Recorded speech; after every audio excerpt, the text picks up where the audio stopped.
excited for the next session that is focused on COVID-19. We have a really awesome panel and some great discussion. So I think everyone's going to really enjoy it. But before we begin our discussion, I'd like to cover just a few housekeeping items.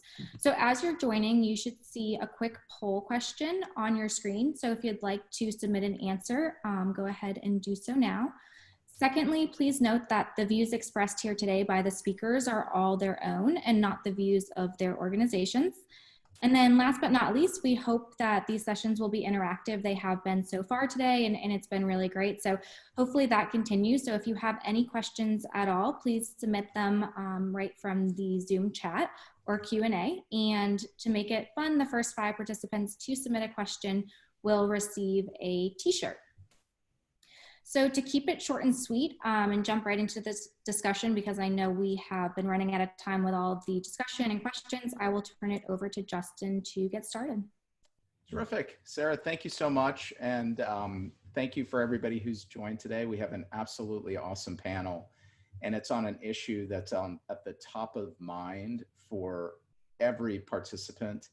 And in my view, this has been a very tough time for so many of us and so many companies and so many of our friends, but we've seen the leadership in the privacy community stepping up in every company, really trying to work with our companies to solve really hard problems. And that kind of concept of jumping in as problem solvers is something I think everybody ought to be proud of. There's a lot of really good thought going on here.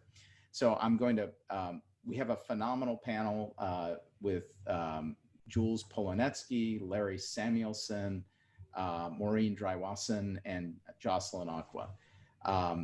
And if you don't mind, I'm gonna just have each of you give just a quick intro, and then I'm gonna ask the first question just because I get to start the panel. And then Jules, I know you'll be moderating today, so we're gonna be in great hands. So I'm going to turn it over for intros, but then the first question, just Maureen, so you can be ready for it and start our discussion off, is as companies are really considering returning to work, there's some very serious issues that companies are thinking about that are practical around the return to work plans, and there are issues around the collection, use, storage of the information that companies are going to start using, and very often in a very good faith way, so that they can be prepared to help their own employees and team members if it turns out there's a health issue.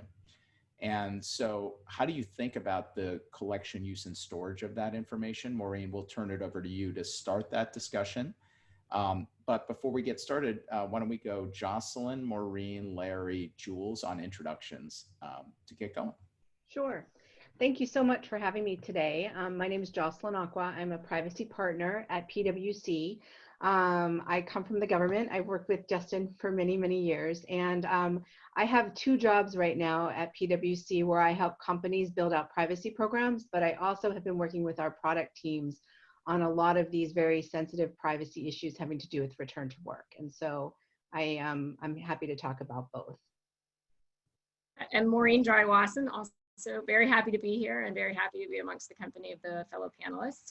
I have also, kind of like Jocelyn, multiple roles at the company, as you can tell from my title, which takes up too much space. So I am General Counsel of Major Lindsay in Africa. So I am their day-to-day General Counsel. They are an operating company of Allegis Group. At Allegis Group, I am their Global Privacy Officer worldwide. So for all of our operating companies, I act as their privacy officer. And then I am the lead attorney for everything that is ERISA and employee benefits.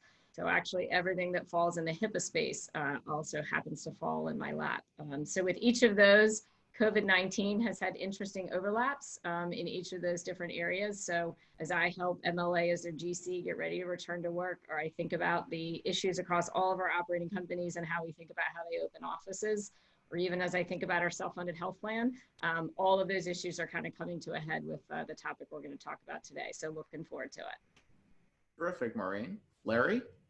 Great. Good afternoon. I'm also very excited to join this very esteemed panel and feel like the dumb kid in the class, to be honest with you, as we prep for this. But my name is Larry Samuelson. I'm the Senior Vice President and General Counsel of CVent. And for those who don't know what CVent does, we are a software as a service company based in Tysons Corner, Virginia, around event management technology. And I think the common theme here is each of us wear multiple hats, and as I suspect most of you listening, I'm not, general counsel of the company and looking at how we open up offices. We have offices in 11 different countries and dealing with the different privacy laws in those countries and how to keep our employees safe. But as an event technology company, what we really do and how we make our money is actually by powering the software powering events similar to Wirewheel. Historically, we have always done live events. And because of coronavirus over the last 90 days, we're building out our own virtual software to host these types of events. But I'm on the phone pretty consistently with our customers and clients on how are they going to host events in the new world, live events, and keep their attendees healthy. And so whether it's employees saying, hey, I heard Bob has COVID, or maybe it's next year at Spokes 2021 when we're all sitting in a conference room and we hear, oh, I heard the such and such participant has a different virus. How do we deal with that? And I'm working with general counsels of all our customers on how to help them deal with those issues. Larry, that's great, and really delighted to have you here as well. And then over to Jules, our moderator, for a quick intro. Hey folks, I'm Jules Polanetsky. I'm CEO of the Future of Privacy Forum. We're a think tank supported by companies, foundations, National Science Foundation, and others. We work with leaders in privacy across companies, schools, cities, on the hard problems that many of you are dealing with. I've been doing this for about a decade now. I spent a decade before as a chief privacy officer at DoubleClick and at AOL. And I spent the first third of my career, first 10 years, in government as a congressional staffer, as an elected New York State legislator, and as the Consumer Affairs Commissioner for New York City. Next 10 years, I don't know, I guess I'm stuck in my house. It is surprisingly, for a lot of us, working out in some strange and interesting ways. I've got 2 teens, and I'm always relying on them to understand what's next, because typically the technologies we're going to be fiddling with, they're already fiddling with. But I don't usually see them as much. They're in school, they're away, and they're here now. And so I have learned about fairy mean. I'll see if I can work that into the conversation for those of you who are not steeped in TikTok vibe. But I think it's been a phenomenally interesting experience, because this digital acceleration that's happening is probably going to stay with us one way or another. And I think all of us working in privacy and data protection are feeling this acceleration too. Obviously, we're juggling some very immediate issues like how to deal with this new sensitive data that everybody's collecting.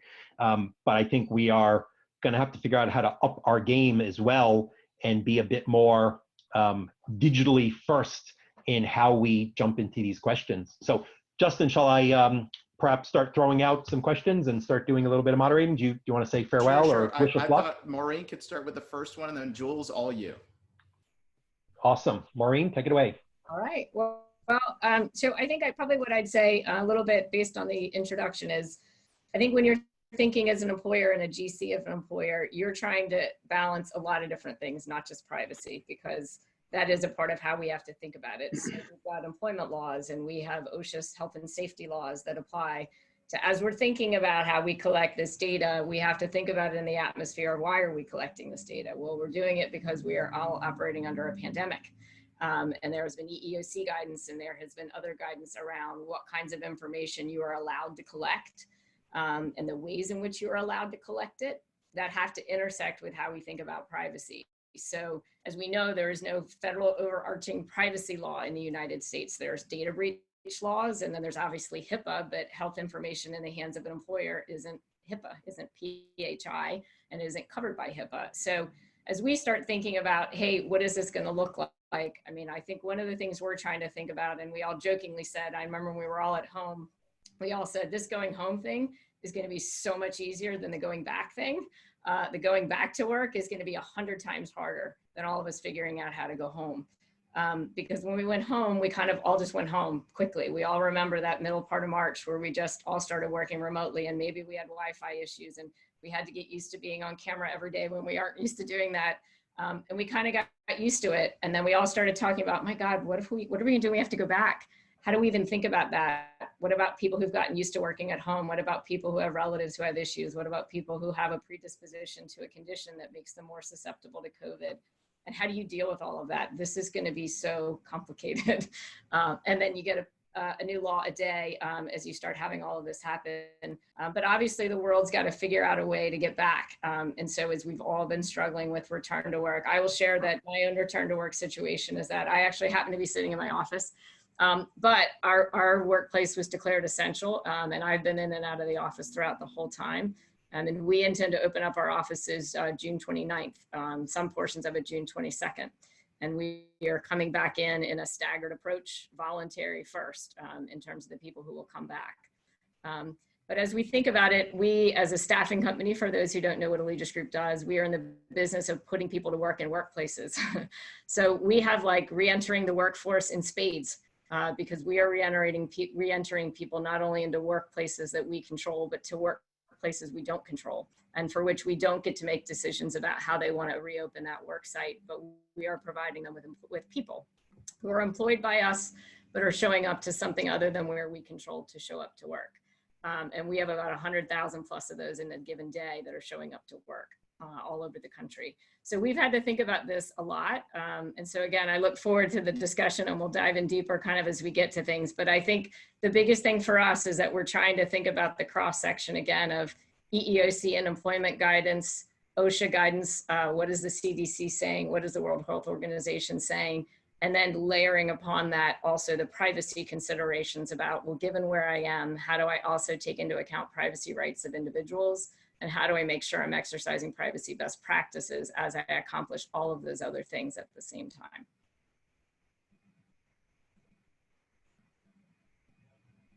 I think it's frustrating that we're not likely to be getting sort of the very specific federal guidance that says, you know, you must do this, you can't do that.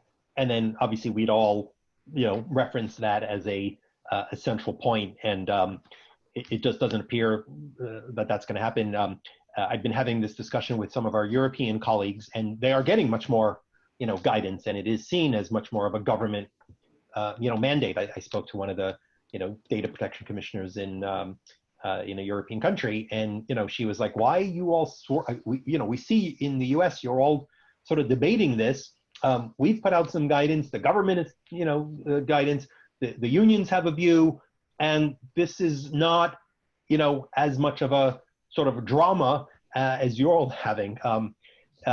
So I think it might be helpful if we all who are thinking through these issues here maybe start to run through some of the common practices that we're seeing, and maybe share some thoughts on, you know, what are the emerging sort of standards for what people do or don't do. So let me tick off a couple. Let me ask you all to jump in. Don't be, you know, formal. No mute buttons here unless your dog is barking or something.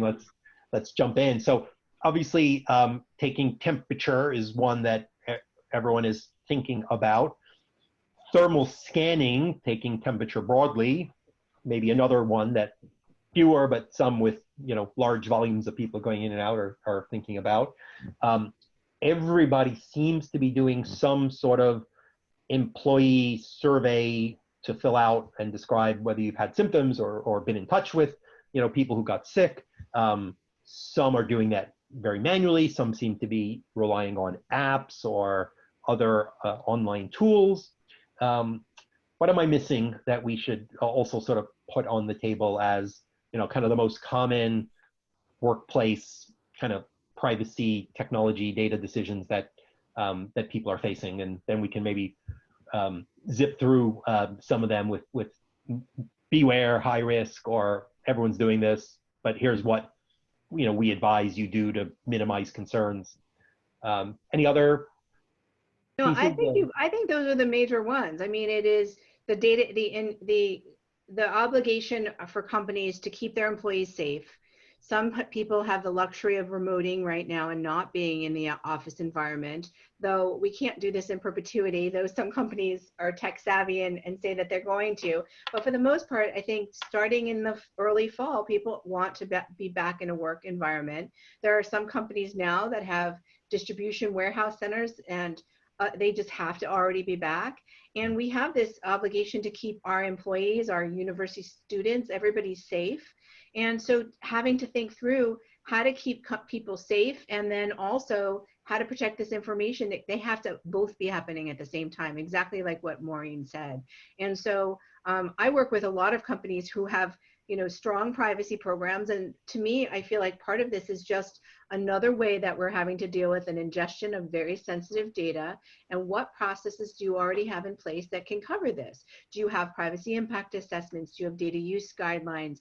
What does your employee policy look like in terms of this data? What other things that you need to do to make sure that you run this new program, whatever it is, through a process so that that data is not held in perpetuity, used for the wrong purpose, stored in a non-secure fashion. And so some of this is just thinking through your general strong hygiene of your privacy program. And this is really shining the light on whether or not certain companies have those capabilities. Have they really thought about employee privacy recently? With CCPA, some of them have pushed this aside for a few years. Let's just deal with consumers. But this is really the time to really be thinking about that program and what you can do as you're starting to think about these new novel issues, because I don't think you can just say, I choose not to do it. I think, there are a lot of companies that who are critical security that have to have temperature. And there are a lot that are put in a position under like the OSHA requirements that once you have a COVID situation, you have to actually take the steps to make sure that that person is, anybody associated or in proximity is also made aware. And so we are all working off of that same obligation. And then, but some companies just aren't capable because they may not have had that established privacy program in place. And Larry and I'll let you talk now. I know you had some thoughts about this as well, based on what you're doing internally and then your experience with your clients. A quick thought is that Jocelyn reminds me that one additional item that we didn't mention that we should come back to is employer contact exposure notification apps that might help employees quickly notify everybody who they're in contact with. PwC has one, IBM, a number of others, have announced efforts in that area. And then Brad in the audience here flags us distance monitoring. I think there was a story today about Amazon combining a number of technologies and rolling that out, and presumably there are other vendors as well that are going to warn people whether or not they are too close. So quick thought as to, are there any others that we should touch? And then Larry, let me hand over to you as well. Well, I would say there's the other one is ethics, and somebody just flagged that, and I think that's very important too. Sometimes what you can do and what you should be doing, thinking through that from an ethics perspective. Yeah, I agree. In fact, I often sometimes think that the laws push you in a certain direction that don't make a lot of practical sense, certainly when you're also running an office and what your employees sort of expect. And some, again, I think while most people want their health data and certainly their health effects protected and kept confidential, on the flip side, my company's got over 1,000 employees in Tyson's Corner, and I think if when we surveyed our employees, they're pretty adamant that if they would want to know if somebody else was in the office was sick and what level of contact. And just saying somebody in the office, if you're on 4 or 5 floors, is sick is not all that helpful. They really want to understand how much at risk am I? And so you're balancing, the people who, what rights do they have to know and how much information with the confidentiality of the person who's been identified as sick. So, Jules, I think, and we talked about this at the prep session, and I do think the type of office that you have and the type of business that you have is, has been for us the most important and initial gating question. And what I mean by that is we're fortunate as a software company to largely do what we're doing remotely. So there's no huge pressure on us to open up the office. We have a handful of employees and a couple hundred across our jurisdictions of people who want to go back to the office. They find it easier and better to work in an office. But we're not a warehouse where we need people to be on site in order to move product. So from that perspective, we view ourselves as pretty fortunate. I will say on the flip side, again, our business is the software that powers events. And we are, the number of companies who've either had to postpone those events or go virtual, and that affects the nature and the quality of the event a little bit. And they really want to get back to having in-person events. And so what are they going to do? And I think that, those companies, be it, think of all your large, companies, the previous presenters for Microsoft who have announced that they're not going to have live events until 2021. And how is that going to affect their marketing pipeline? How is that going to affect their tech pipeline? And those types of situations, how do you get people comfortable to show up to an event? And so, Jules, you started this conversation a little bit, temperature monitoring, or, is it infrared monitoring or not? I think about it from my employee base, and I think, I don't know if we need that, that the level of invasion, the collecting of that type of data. In talking to other general counsel, and I love Maureen and Jocelyn, your viewpoints on what you guys are dealing with, but when I've talked to other general counsel of smaller companies, they view, we're gonna ask everybody as a policy that you need to take your temperature at home every day, and if it's above 100 degrees, don't come in. You can work from home if you're feeling healthy, and if you're not, just take a sick day, take a PTO day. And can have that sort of handshake between us and our employees. I don't think that same handshake, occurs, out in the context of an open event environment, because you don't have the level of trust with 1,000 other attendees. And so what do those event hosts do? And I do think start doing like temperature and infrared scanning does help. And the question is, how do you store that information? Do you store that information?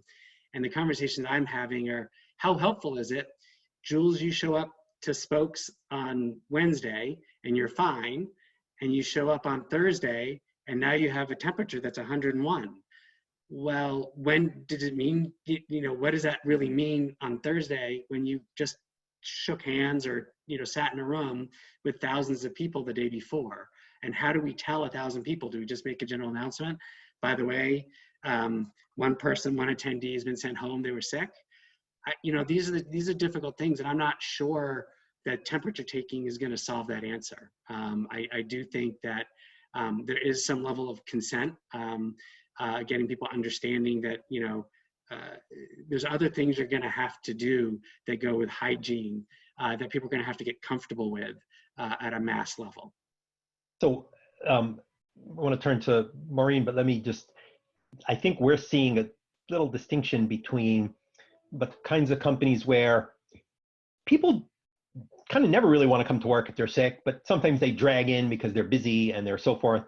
But whether they come in or not is not typically a result to whether they can get paid or whether they work at home. So sure, we're not worrying about our professional colleagues who, sure, they'll stay home if they're sick. A, they're responsible, and B, they'll work on the computer. There are other people who going home means not being paid, right? Correct. And whether forcing them to take temperature or having them fill out a survey really is effective, it does seem to be, people can lie on that survey if they, want to lie. But I think the assumption is people don't want to lie, right? Maybe I won't get my benefits. Maybe, I'm going to be honest, or maybe I just didn't even think about it. Oh, come to think of it, I know sometimes I'm sick for a day or two, and my wife is like, "You're kind of congested." I'm like, "No, maybe it's just allergies. What are you talking about?" She's like, "You, why do I know that you're sick before you know?" And and she's usually right. And I'm like, come to think of it, my throat was a bit scratchy, right? So, obviously there is, some value. So, anyway, Maureen, you're dealing with a lot of different workplaces. Employee surveys, temperature, yes, no, maybe, Yeah. depending on the workplace. Yeah, so I'll give a few examples of the realities that I'm seeing. So certainly for our workplace, for our own employees, we're doing basically what Larry's saying. We're not doing temperatures. We're kind of trusting that people not show up if they're not feeling well. And of course, we're having a voluntary return to work. People have to watch a mandatory 5-minute video on various health and safety practices, making sure you're washing your hands, et cetera, et cetera. We have stepped up cleaning practices in the offices like you get from every email you've gotten from every company you do business with. Making sure that we tell people to wipe down the surfaces in their office, kind of in the morning when they get there and when they leave, just as an extra precautionary measure, having hand sanitizer around, discouraging people from having large group meetings where you can't space out, continuing to have those by WebEx. But that's kind of, and again, I think you absolutely hit the nail on the head, Jules. I mean, it really depends on the setting. And of course, being in the temporary staffing business, we've been able to see a ton of settings. And so we get everything from, the client who says, we're going to be testing your people for COVID every day. We're like, what? Wait, what? Like, really? Okay, we're not sure there were test kits, and how are you testing people every day? So we're joking like, yeah, we can't have our people be guinea pigs.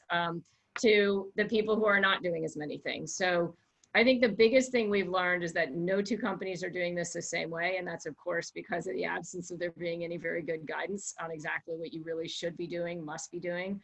I think every company is trying to interpret the guidance that's coming out of OSHA and the EEOC, which are the only guideposts we're getting. Here's what we can do. Here's what we can ask about. We can do these questionnaires. Some are taking the safer approach and using the exact government issued questionnaire because they like that one. Others are changing their questions a little bit. Certainly the EEOC has said you can take temperatures, but whether or not people feel like it's worth it, I think depends on the kind of business you're operating. And again, I think if you're a kind of a normal office setting and you think people are going to kind of be on their honor, you're probably not.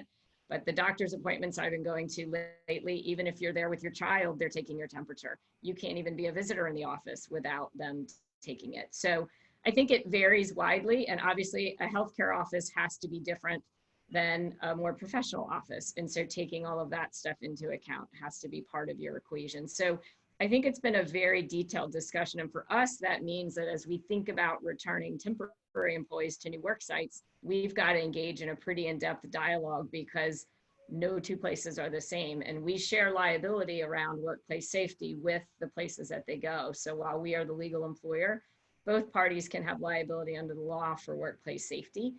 And so we have to develop questionnaires of our clients for, hey, what procedures are you planning on putting in place? What data are you going to collect? Do you have privacy procedures? Like having some sense of, hey, we're about to send our people into your workplace. What is that going to look like? And then we need to prepare them for what is it going to look like? Are you going to take their temperature? Are you going to require that they fill out a survey? And if so, what's that going to look like? Are you going to notify people when you have positives? Can we see the copy of the notice? Because when they get the notice, they're probably going to call us because we're their employer. They may or may not call you or even the name that's on the letter you give them. So asking to see what that looks like. Give you a real life example. We have in some of our client sites, we have our own Kronos time clocks. And so that employer has a time clock and their employees are using that time clock system. Our employees are using our time clock systems, but they're based at the client's work site. So our employee goes through our time clock systems. When they find out that somebody on a shift has tested positive, and that's usually by a self-report, we have to share information about who might have been exposed to that person on that particular shift, who might have been in close enough contact. So you get around questions of data sharing and how are you going to figure out the right ways to make sure that you're sharing the data in a way that makes sense, because they don't have access to our time clocks and we don't have access to their time clocks. But our people are interacting with each other. And the most important thing, particularly under the virus, is to make sure that the right information is getting to the right people in a reasonably timely manner. So again, another very real life example that happened to me personally is I had had an injury at the beginning of COVID and had gone to an orthopedic doctor's office, and I ended up, I guess, being exposed to somebody who ended up tested positive for COVID. That appointment, between the time of that appointment and the time I got my phone call was 16 days. And they called me and they said, we would like to notify you that you may have been exposed to somebody who tested positive for COVID. And I'm like, wait, and I dialed back the date of the appointment. I said, that was like 16 days ago. And they said, I know, I'm really sorry. And Maureen, I want to say like that the same thing. Like, okay, too late. I already went to the grocery store. What am I supposed to do? And so I think, the big thing we're all trying to solve for is how do we make it timely? Because the real goal is to prevent further spread of this illness while also respecting privacy issues. And how do you make sure you're even doing that in a way that makes sense?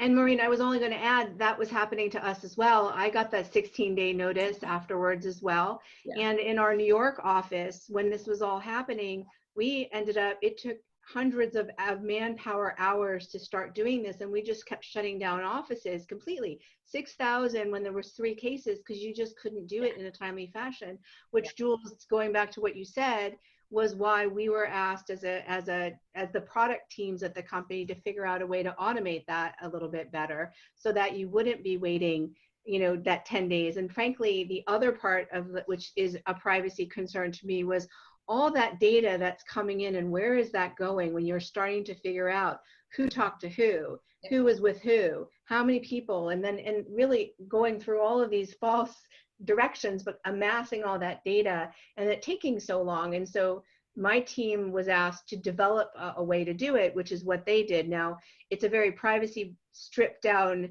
tool that only ends up coming out with the names of people that goes to the HR, so the HR team can now have that list of names because it's based on proximity and like the duration of the proximity. But what was really important and caused us to build it for ourselves was this really this security of and the safety of the people and that significant delay that was happening. And while that probably won't be the case right now again, I think there's a real concern with employees wanting to come back to the office in the fall and really not being wanting to. I work with a friend of mine who did an anonymous survey for her company, and 80% of the workforce didn't want to go back this summer. I mean, and that's a big deal for companies who really are not equipped and in the tech world to do this. And so trying to figure out privacy protective ways to ensure that people can feel safe in the office and doing things like automating that contact tracing process so that you're not being notified or having to shut down entire offices is so important. And I know that when we've been talking about this in our, offline in our panel discussions, I think we all have these examples of what happened in March and April, and the fear of having to be back in an office environment and have to deal with this is really driving some of these conversations about how do you do things in a privacy protective way, but how do you do something? Like what can you do besides temperature taking, and what else is there out there? And I think that's a huge concern for most companies globally, but I think, we're focused a lot on what's going on in the United States too. So let's stick with the US for a second, because I think we're getting very specific, EU guidance. You can't do thermal scanning, you can do temperatures, no, you can record it, no, you can't. And in the US, I think the frustration I'm hearing from companies is we're giving them a lot of like, think about this, consider, be nuanced, right? And that's all great. But, some of the small and medium enterprises, or even, bigger folks are saying, okay, tell me what I better not do because I will be sued, investigated, prosecuted. So let me toss out some, hell no's or, yeah, that's fine. In fact, you ought to be doing that. So some of these tools seem to use facial recognition or facial detection in order to assess distance or identify which employee, is the one that was close to the others. That feels like you might run into a number of the biometric facial recognition limitations. Yeah, no, hard no on facial recognition related things unless you got some real strong use case. I can't say we're looking at it. I can't Yeah, say I was. that one. I think there's probably nobody running to the facial recognition one. I think what I'm seeing is that most people are running to the reasonably safe stuff, which is the questionnaires and maybe the temperature checking. And then they're thinking about sort of and keeping an eye on the contact tracing distance stuff, because I think that stuff scares them more because of the big brother watching kind of concept. And I think there's just, and the problem is if you make it voluntary, how accurate is it anyway? If I didn't volunteer to be part of it, the data's not very good. So do you really have any confidence? It's kind of like, you know, the antibody test is, my doctor said 46% accurate when I asked if I should get it. I was like, yeah, I think I'm good. I mean, I might as well flip a coin. It's not really gonna help me figure out whether or not I have this. So I think if they can't get better confidence in the data, then why would you take on all the risks? And I think the calculus most of us are doing is what's the benefit and what's the risk? And if there's way more risk than there is benefit, then I think most of us are saying like, I'm just not going to do it. And I think on some of the facial recognition, we're probably saying probably more risk than there's benefit. I know somebody asked into the chat room, you know, how do you deal with sort of overdoing those, over monitoring? And I think all of us have to continue to, whatever program we choose to do, continue to keep an eye on the CDC guidance and the OSHA guidance and say, you know, can we dial it back? Are we doing too much now? Where's the disease? What are we really trying to solve for? And did we just get into habits that we don't really need to continue? Because the habits need to be there for a reason. If you're taking temperature checks, is that really helping? Because I think as to Larry's point, sometimes I'm not sure it does. I think healthcare offices feel like they just need to do it because it feels right, because they took your temperature before COVID happened. So now they're good just continuing to take your temperature, but you're not used to having your temperature taken when you go to an event. So, but I agree. What do you do with that data? That starts to get really sketchy. What if I just had a raging fever and took ibuprofen to mask it? Yeah. So what else is a hard no, though? What else is a you are likely to get sued or prosecuted? Like, can we warn people away from thermal imaging? Feels like one that, again, I don't know when anyone's going to get sued or not, but you know, so much criticism of the effectiveness. Gabriela Zanfa Fortuna on our team and others did a report looking at the effectiveness of the technology, and you know, it just seems like taking temperatures, okay, you know, it may or may not work, but you know, there's some logic to it, and thermal scanning of broad spaces seems to be widely inaccurate. Is there anything else that you like would warn, you know, clients, friends, peers? Yes, Larry. So Jules, I think Maureen talked about benefits and risks, and I just want to add one other, maybe the third leg of the stool here, which is what the business reality. You know, I can just tell you that my executive team's not sitting around talking about, you know, the head of the spear of the newest technology in order to resolve. We're trying to say, how do we keep our business moving forward in the safest way for our employees, in a cost-effective manner, because we need to be profitable for what we do, which is we're not a healthcare provider, so we're not trying to solve that problem. We're trying to create software. So, you know, I'm looking at it at a very practical level, maybe too practical, but at a very practical level, I'm looking at this. Okay, we have an office space that is generally, you know, bullpen-like, which a lot of tech companies are. How do we have people come back to the office and create some sense of distance, you know, social distancing? Is it 6 feet? When do I get comfortable that it's 3 feet? Because that affects, you know, I've got 7 people or 12 people in a row. The person who sits next to the window literally has to walk right next to the person to get to their seat. So that doesn't make sense. And I think that gets to a little bit of the question that, you know, we touched on with the ethics. The person sitting at one end of the row who doesn't feel like the person sitting, you know, the next row over is keeping the appropriate social distance, they then make the ethics complaint. How do we handle that? How do we handle the fact that, you know, the company may not take a position, you know, other than everybody, this is what we need to do as a policy. This is wear your mask, make sure that, you know, you wash your hands, but we're going to have people sit at desks. And maybe, you know, I don't know, maybe this is more of a question than a statement, but I think if somebody were to call my ethics hotline and say, Maureen stands too close to me when she talks to my neighbor, and I don't feel comfortable, that I think she's violating just, you know, a code, be it a social code or otherwise, I think I may talk to the complainant and say, listen, these are the rules that we've gotten comfortable with based on CDC, based on OSHA, and based on some other guidelines. If you're not comfortable in the office, we fully appreciate that you can work from home. Again, I'm in the fortunate situation at a tech company where people can be productive at home. So maybe you work at home until you feel comfortable that you can live or work under the policies that we set out that we think are safe at least a 10,000 foot level. I don't know, does that answer your question? And well, I would just add also is that we are under these obligations from OSHA that do say that companies have this obligation to keep their employees safe and to actually understand who has COVID and what to do about it. That does put that additional burden on companies to be a little bit more proactive. And so if you do have a back to office environment where you say, listen, if you don't feel comfortable with this, you should not work from the office. But if you do, we want you to participate in, maybe it is contact tracing and maybe it is doing something that's more automated. But no matter what I really liked about what Julie Brill said for Microsoft is not only she has these principles, she said is that because these are all contextual and case by case with different types of offices, the transparency in what you're doing is so key.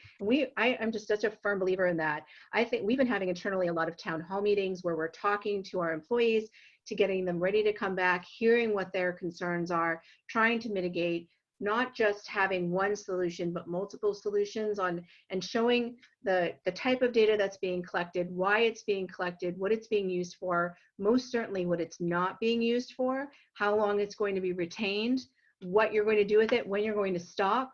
I think those types of things build trust in between your employees and your leadership. And I think having that open communication is just so important at this time.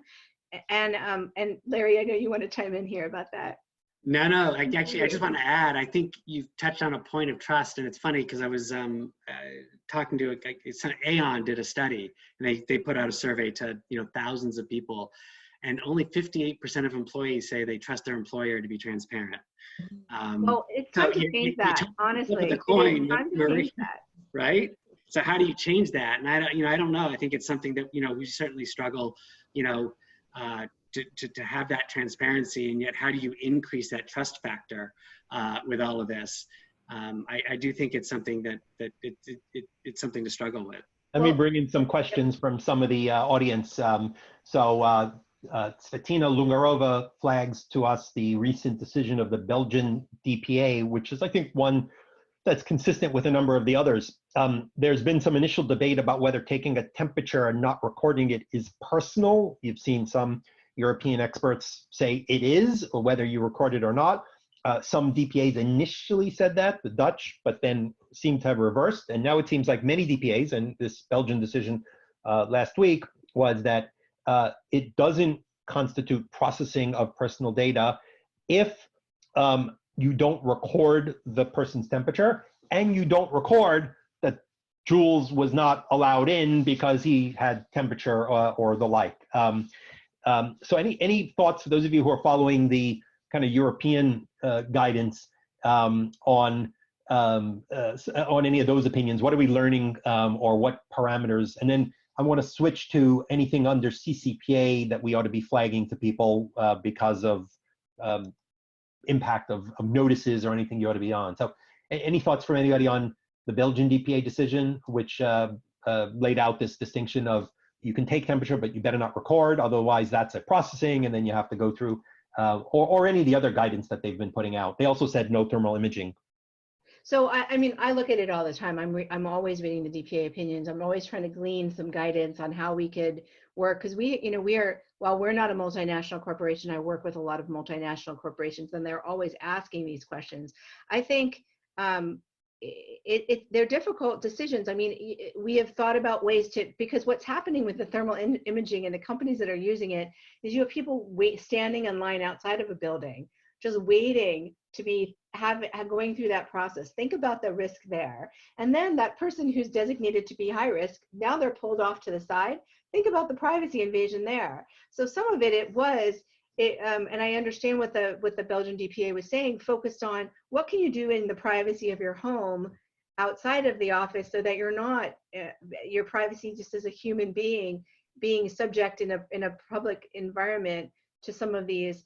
And if it is taking your temperature at home and then having a green light and a red light, I find that a little bit difficult, because when you're weighing both and back and forth of what's better, not recorded, but just a green light so you can pass through the doors, versus having to wait in line and subject in a more public avenue, which we've seen happen. I guess I'm trying to think through, like, what are companies to do then? Because they're, you know, some of them are under this obligation to really make sure that if they're in a warehouse or a distribution center or in an energy facility, like, what can they do to make the other people safe? We have situations in the United States where people are suing companies for not doing sufficient contact tracing or not keeping them safe, right, already. And think about what happens when we're actually really more back in the office. So if I'm very concerned about setting up some guidelines that really make it so that people feel uncomfortable doing anything. And so setting really strict guidelines on how it's being used and what you do with it. And even if it is personal information, what does that mean? Access controls, use limitations, deleting it after a while. Like, what can we do if we just say, yes, it is sensitive data, regardless of whether it's personal information? Let's just all treat it as sensitive, and then what do we do? Can we? Well, let me point out that the Belgian DPO said that if you do record this data and it is therefore sensitive, it's got to be done as a private sector entity based on consent, and you're not getting free consent.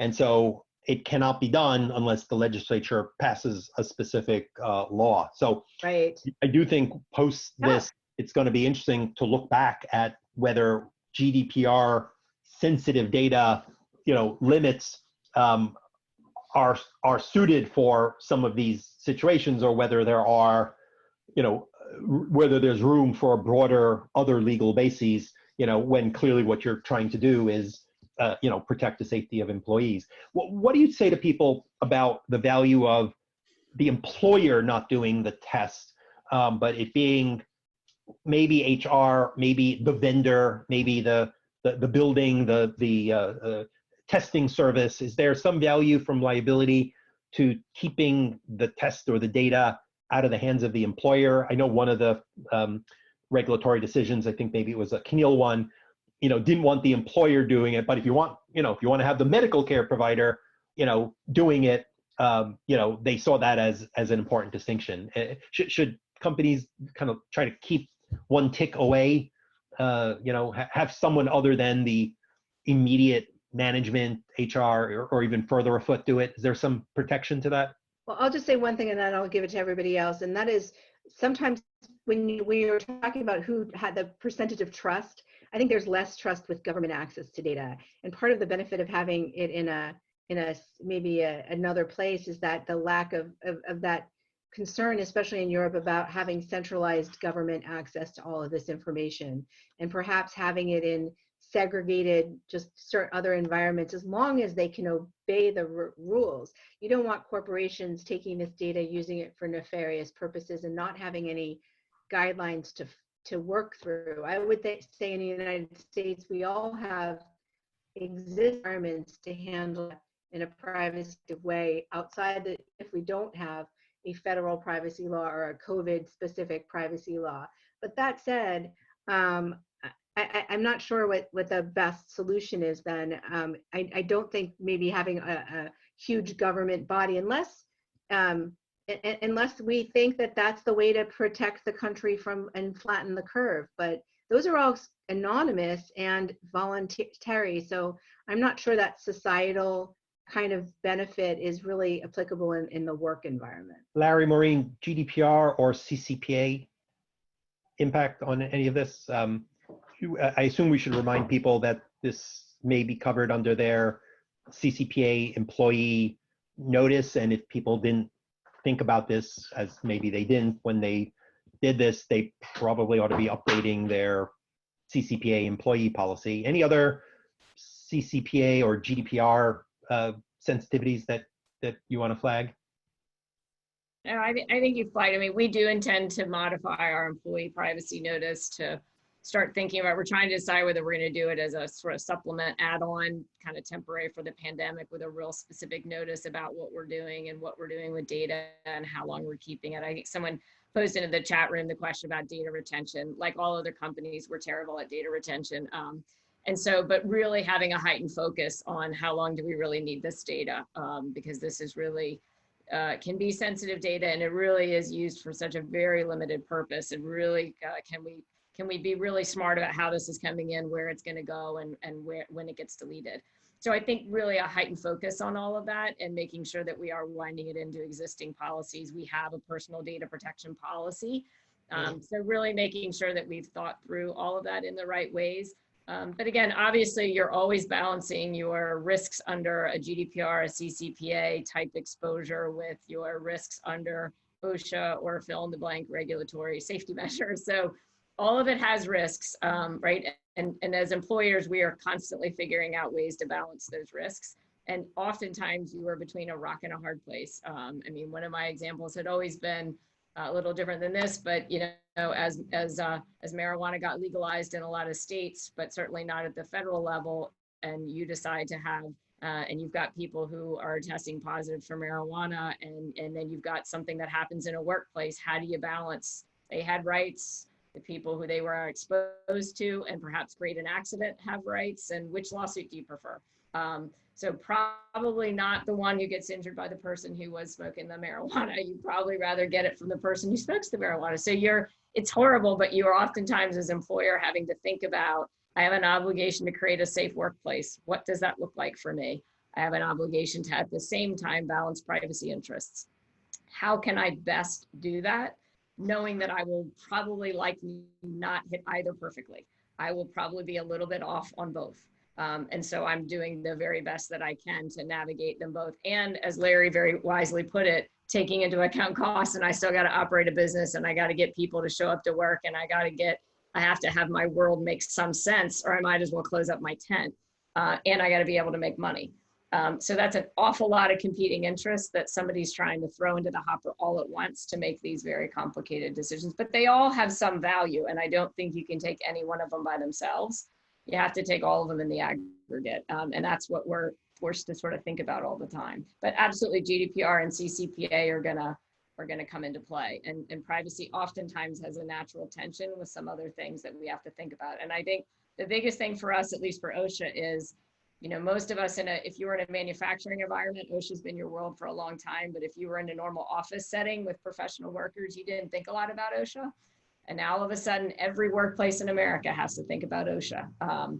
And that's new. So a lot of people are having to dive into regulations they're not even used to. Some of the privacy advocates and media and everyone has been worried that the changes we're making now could become part of normal life, and we've adopted some new surveillance. It seems to me most employers are kind of like, I don't really want to be doing this. Yeah. This is a pain in the neck. It might annoy employees. I may get sued. If I don't have to do this, I'm not doing any of this. Are there things that are gonna be, I mean, some of what we're all doing now, like we're probably gonna travel maybe a little less, and maybe hopefully we'll go to, CVent powered conferences, but we're probably gonna do more digital, right? And that's not all bad. There'll probably be more remote. Is any of this surveillance going to turn out to be like, well, that was kind of useful? I mean, the flu comes along. We're all going to worry about pandemic COVID-21 now that like we've all lived through pandemics. Like, is any of this going to be stuck with us? Are we going to have to be very vigilant to, get rid of some of this because employers are going to want to keep it, or is this all going to go away by itself? Well, I think we're all working towards a plan that this is not permanent. This is a huge endeavor, and it is. But I think how we build trust with our employees, how transparent we are with when we're using tools and using this information. I think part of that transparency is also talking about that there is an end date in mind. Now, I think that the uncertainty here is that we just don't know what that is. There is no vaccine. We hear things could escalate back in the fall, and this is the time for us to think about and be prepared so that for this situation, we have something. And I think everybody's fine now because we're all just in that limbo place, but you can tell people are getting bored and people are starting to go out and less social distancing, and it's starting to spike again. I think in the fall, we're going to have a game plan. It may have a lot of these additional tools and requirements, but I just don't think, I think it really does contrast to what we're saying in terms of keeping things narrowly scoped for the limited purpose, using it only for when you need it, making it in the European terms necessary and proportionate. And those all sort of go out the window if we start talking about this of how are we going to take this and monetize it? How are we going to benefit from this data? And I just don't think that's the conversation anybody really is having now, or they shouldn't.